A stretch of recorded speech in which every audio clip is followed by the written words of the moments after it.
Nous sommes à présent en ligne depuis le Caire avec notre correspondant Riyad Mouassas.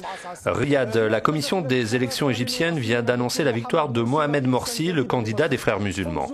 La victoire de Morsi va-t-elle ouvrir un nouveau chapitre de confrontation entre le nouveau président et le conseil militaire, compte tenu de la déclaration constitutionnelle qui limite les pouvoirs du président?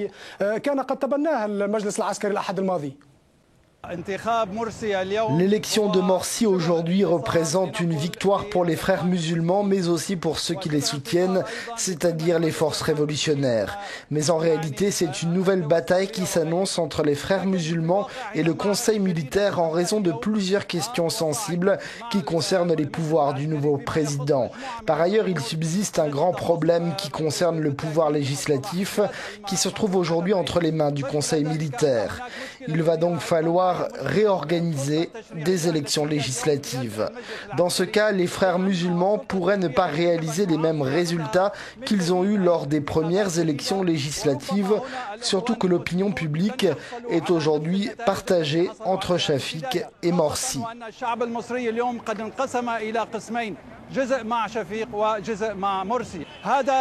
Il y a également d'autres questions en suspens. Elles concernent le nouveau gouvernement ou encore la procédure à suivre éventuellement pour réécrire la Constitution.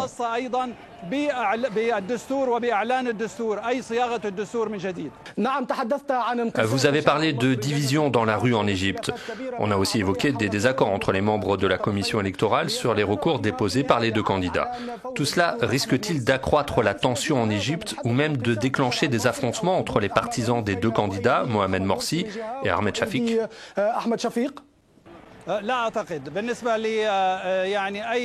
Non, je ne pense pas. Je ne pense pas qu'il y aura une montée de la violence. Les recours électoraux présentés à la commission ne vont rien changer au résultat des élections.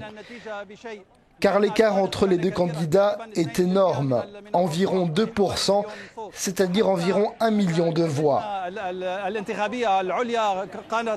La commission électorale a d'ailleurs confirmé aujourd'hui que ces recours ne changeront en rien les résultats annoncés. Merci Riyad Mouassas, correspondant d'Euronews en Égypte.